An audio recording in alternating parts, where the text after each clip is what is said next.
Hi everyone, আসসালামু আলাইকুম। আশা করছি আপনারা সবাই অনেক ভালো আছেন। আমরাও সবাই আলহামদুলিল্লাহ ভালো। আরও একটি নতুন ব্লগ নিয়ে আপনাদের সবার মাঝে হাজির হয়ে গেলাম। আমি ফারহানা কবির অরিন।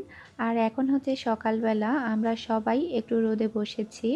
আর এখন একটু রোদ আসছে, আর শীতকাল যেহেতু রোদের মধ্যে বসতে ভালোই লাগে সকালের দিকে। আর আরোহীকেও নিয়ে এসেছি। ও তো এখনও ছোট, রোদ লাগলে ওরও ভালো হবে। এই যে একটু একটু রোদ আসছে, খুবই ভালো লাগছে। আর এখন সময় হচ্ছে প্রায় 8:30 9টা মতো বাজে। এই যে নীল আকাশটা, মাশাআল্লাহ, আল্লাহ তাআলার সৃষ্টি।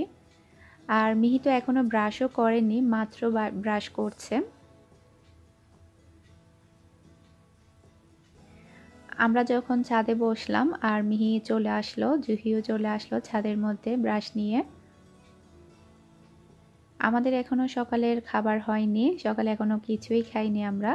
জাস্ট একটু রোদে বসলাম আমরা সকালের দিকে। খুবই ভালো লাগছিল। আশা করছি আমার আজকের এই ভিডিওটা আপনাদের কাছে ভালো লাগবে। ভালো লাগলে যারা এখনও আমার চ্যানেলটি সাবস্ক্রাইব করেননি, প্লিজ চ্যানেলটি সাবস্ক্রাইব করে নেবেন আর ভিডিওর মধ্যে লাইক দিতে ভুলবেন না। কালকে রাতে যে বিরিয়ানি করেছিলাম, প্রায় অনেকগুলোই রয়ে গিয়েছিল। আমি সকালের দিকে এগুলো গরম করে নিয়েছি। এখন আমরা অল্প অল্প করে প্লেটের মধ্যে নিয়ে ছাদের মধ্যে নিয়ে আসলাম এখানে বসে খাওয়ার জন্য। আর গ্রামের দিকে কি হয়, সবাই সকালের দিকে বাহিরে রোদে বসে থাকে, এরপরে যখন গোসল করে তখনও রোদের মধ্যে বসে থাকে। খুবই ভালো লাগে শীতের সময়। কিছুদিন পরে তো এখানে গরম শুরু হয়ে যাবে, তখন আর ছাদে আসা যাবে না। একদমই তখন কি হবে, 6টা থেকেই মানে তাপটা লাগা শুরু হয়ে যাবে। ছাদে তো পাও রাখা যাবে না। এখন যেহেতু শীতকাল, আসা যাচ্ছে। এখন প্রায় 11টা মতো বাজে। আমি এখন দুপুরে রান্নাটা করে নিচ্ছি। আজকে দুপুরে রান্না করব তিতা করলা ভাজি করব, এরপরে হচ্ছে চিংড়ি মাছ ভুনা করব, তারপরে একটা আমের টক রান্না করব। আমের টক আমি অনেকবারই খেয়েছিলাম। আমাদের চট্টগ্রামে বেশিরভাগ কি করে, ডাল দিয়ে আমের টক রান্না করে তারপরে মাছের সাথে দেয়। কিন্তু আমি কলকাতার একটা ভাবির কাছ থেকে দেখেছি, উনি আমের টক দিয়ে তরকারি রান্না করতো, খুবই অল্প অল্প তরকারি চিংড়ি মাছ দিয়ে রান্না করতো, পাতলা, একদম পাতলা ঝোল করে। তো আজকে আমি কলকাতার স্টাইলে রান্না করব। আমি প্রথমেই বলে নিচ্ছি, এর আগে আমি কখনো রান্না করিনি, আজকে প্রথম রান্না করেছি। কিন্তু ভাবির কাছ থেকে আমি অনেকবার খেয়েছি। রান্না করব করব করে আসলে করা হয়নি আমার কখনো। আর মিহির বাবা কাঁচা আম এনেছে, ভাবলাম ওই ভাবির মতো করে, কলকাতার ভাবির মতো করে আমের টক রান্না করি। তো আপনাদের সাথে আমি শেয়ার করব আমের টক রান্নার রেসিপিটা, হয়তোবা আপনাদের কাছেও ভালো লাগবে কলকাতার স্টাইলে। আর কলকাতার অন্যান্য মানুষরা কিভাবে তৈরি করে আমি জানি না, ভাবি যেভাবে করে আমি আজকে সেভাবেই আপনাদেরকে দেখাবো।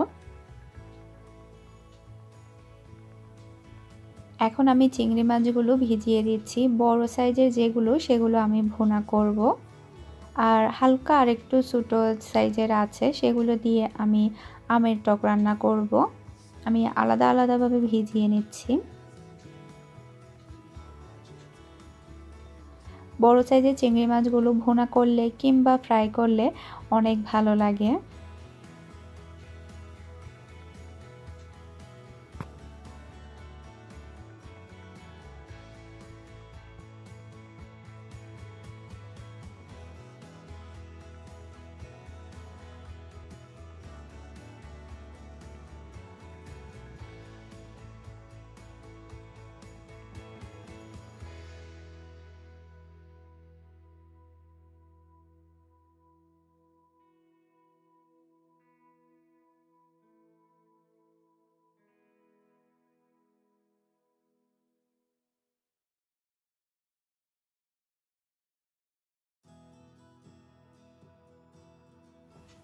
চিংড়ি মাছটা ভুনা করার জন্য এখানে আমি মশলাটাকে ভালোভাবে কষিয়ে নিয়েছি।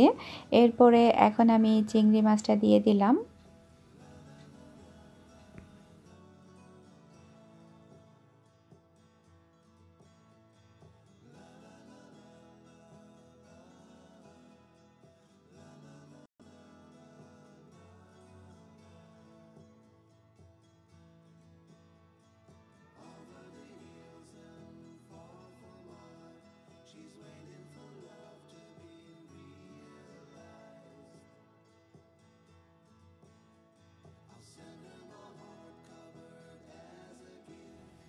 এখন আমি আমের টকটা বসিয়ে দিব আর আমের টকের রেসিপিটা শেয়ার করছি। এখানে আমি প্যানের মধ্যে পর্যাপ্ত পরিমাণ তেল দিয়ে একটা মাঝারি সাইজের পেঁয়াজ কুচি দিয়ে দিলাম। পেঁয়াজটাকে আমি হালকা একটু নরম করে তেলের মধ্যে ভেজে নিচ্ছি। এরপরে দিয়ে দিব আদা রসুন বাটা, খুব বেশি দিচ্ছি না, অল্প অল্প করেই দিচ্ছি। 1 চা চামচ করে আদা বাটা, 1 চা চামচ করে রসুন বাটা। এটাকেও আমি হালকা একটু ভেজে নিচ্ছি তেলের মধ্যে। এটাও একটু হালকা ভাজা হয়ে এসেছে। এখন দিয়ে দিলাম সামান্য পরিমাণ পানি। তারপরে দিয়ে দিচ্ছি হলুদের গুঁড়া 1/2 চা চামচ। তারপরে দিচ্ছি মরিচের গুঁড়া 1 চা চামচ। এরপরে চিংড়ি মাছগুলো দিয়ে দিলাম। এরপর ভালোভাবে কষিয়ে নিব। স্বাদ মতো লবণ। আমের টক রান্না করার জন্য এখানে আমি যে সবজিগুলো নিয়েছি, এখানে আমি 2টা মাঝারি সাইজের কাঁচা আম নিয়েছি। এরপরে নিয়েছি মিষ্টি কুমড়া, ছোট্ট একটা টুকরা নিয়েছি। ওটাকে আমি প্রায় একটু বড় বড় সাইজ করে কেটেছি। এরপরে 3 থেকে 4টা নিয়েছি কচুর ছড়া। এরপরে জাস্ট 2-3টা নিয়েছি আমি বরবটি। ব্যাস এই সবজিগুলো দিয়েই আমি আমের টক রান্না করব। আপনারা চাইলে এখানে ভেন্ডিও ব্যবহার করতে পারেন। তা ভালোভাবে কষানো হয়ে গিয়েছে। এখন আমি সবজিগুলো দিয়ে দিচ্ছি। আর কাঁচা আমগুলো আমি এখন দিব না, সবজিগুলো যখন একটু ভালোভাবে কষানো হয়ে যাবে শেষের দিকে আমি আমগুলো দিব, কারণ আমগুলো দিলে এখনই গলে যাবে, কারণ আম তো এমনিতে একটু বেশি নরম হয়। এখন আমি সবজিগুলোকে একটু ভালোভাবে কষিয়ে নিচ্ছি। সবজিগুলো ভালোভাবে কষানো হয়ে গিয়েছে। এখন আমি যতটুকু পানি দিব ততটুকু পানি দিয়ে দিচ্ছি। আমি আবারও বলছি, আমের টকটা একটু বেশি পাতলা হয়। আপনারা যদি পাতলা করতে না চান তাহলে নাও করতে পারেন। আমি আসলে যেভাবে খেয়েছিলাম সেভাবেই করার ট্রাই করছি। এখন আমি আমগুলো দিয়ে দিচ্ছি। এরপরে ঢাকনা দিয়ে ঢেকে রাখবো সম্পূর্ণভাবে হওয়া পর্যন্ত।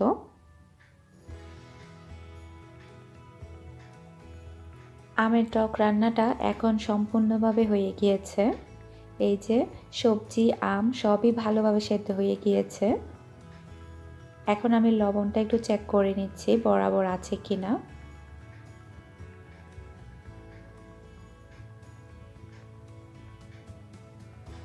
লবণটাও ঠিক আছে। এখন আমি নামিয়ে নিব।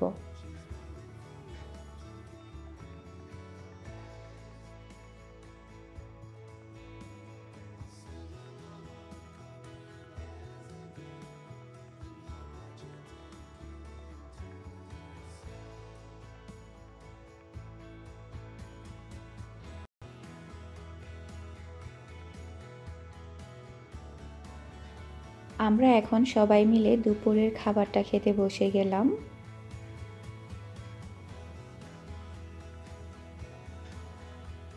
আর আমের টকটা অনেক দিন পর খাওয়াতে অনেক বেশি ভালো লেগেছে আমার কাছে।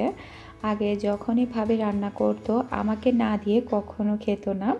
উনি যখনই রান্না করতো ছোট্ট একটা বাটিতে আমাকে দিত, আর আমি তো অনেক মজা করে খেতাম। খুবই ভালো লাগতো আমার কাছে। উনি এই সবজিগুলোই ব্যবহার করত, আর ভেন্ডিও ব্যবহার করত। আমার কাছে ভেন্ডি ছিল না, যার কারণে আমি ভেন্ডি দিতে পারিনি। উনি যে যে সবজিগুলো দিয়ে রান্না করত আমি আজকে সবই দিয়েছি। আর এই টাইপের টক জাতীয় খাবারগুলো গরমকালে খেতে বেশি ভালো লাগে।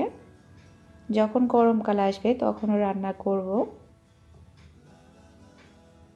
আমার কাছে খুবই ভালো লেগেছে।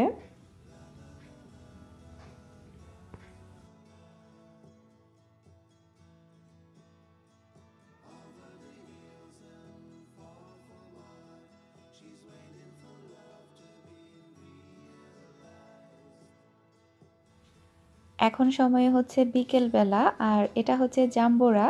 কয়েকদিন আগে মিহির বাবা জাম্বুরা এনেছিল, আপনাদেরকে বলেছিলাম আমি। তো ওই সময় আমি অর্ধেক কেটেছিলাম, বাকি অর্ধেক আমি জুহির আম্মুর জন্য রেখে দিয়েছিলাম ফ্রিজের মধ্যে। তো এখন আমি এটা খুলে নিলাম। তো তারপরে হচ্ছে লবণ দিচ্ছি সামান্য করে। এরপরে দিব হচ্ছে মরিচের গুঁড়া।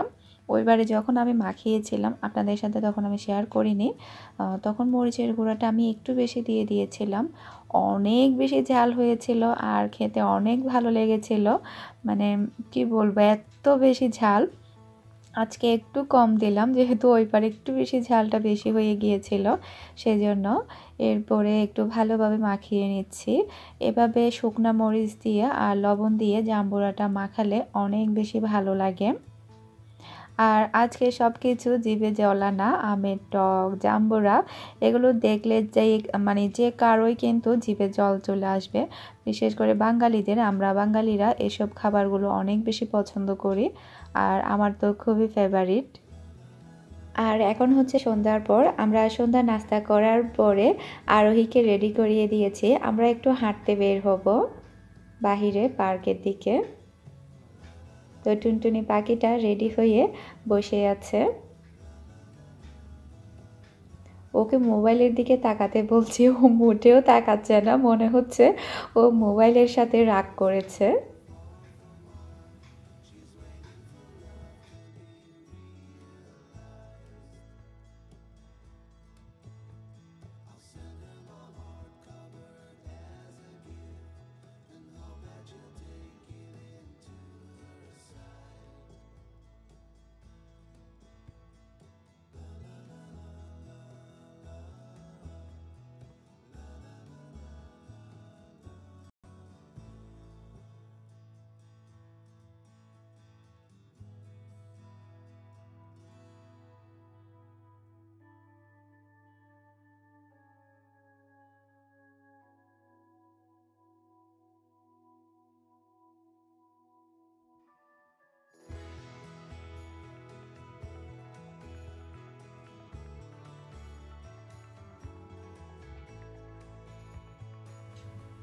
আমরা এখন বের হয়ে পার্কের দিকে আসলাম। বাচ্চারা তো অনেক বেশি বিরক্ত করছিল বাহিরে হাঁটার জন্য। তো একটু হাঁটবো, বাচ্চারা খেলবে, আমরা বসে থাকবো না, হাঁটবো। কারণ দেখা যায় কি, বাসার মধ্যে তেমন তো হাঁটাচলা করা হয় না, জাস্ট কাজের ক্ষেত্রেই ওটাই। তো আমাকে তো এমনিতে ডাক্তার বলেছে প্রতিদিন 20 মিনিট করে হাঁটার জন্য। ওইভাবে আসলে প্রতিদিন 20 মিনিট করে হাঁটা হয় না।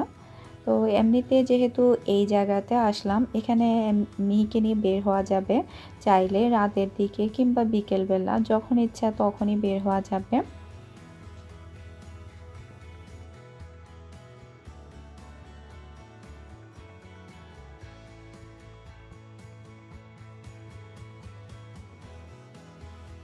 এরপরে আমরা এখানে একটা সুপার শপে আসলাম। আমার টুকিটাকি কয়েকটা জিনিসের প্রয়োজন ছিল, সেগুলো নিয়ে নিব। আর ট্রলি আনাতে অনেক বেশি সুবিধা হয়েছে। আরোহী তো ট্রলিতে বসার পরেই ঘুমিয়ে পড়েছে। আমার আজকের ভিডিওটা আমি আর বেশি বড় করব না, এখানেই শেষ করে দেব। আপনাদের সবার কাছে কেমন লেগেছে আজকের ভিডিওটা আমাকে অবশ্যই কমেন্ট করে জানাবেন। আর ভালো লাগলে ভিডিওর মধ্যে একটা লাইক দিবেন। যারা এখনও চ্যানেলটি সাবস্ক্রাইব করেননি, প্লিজ চ্যানেলটি সাবস্ক্রাইব করে নেবেন। আজকের মতো বিদায় নিচ্ছি, সবাই ভালো থাকবেন, সুস্থ থাকবেন, আমাদের জন্য দোয়া করবেন। আসসালামু আলাইকুম, আল্লাহ হাফেজ।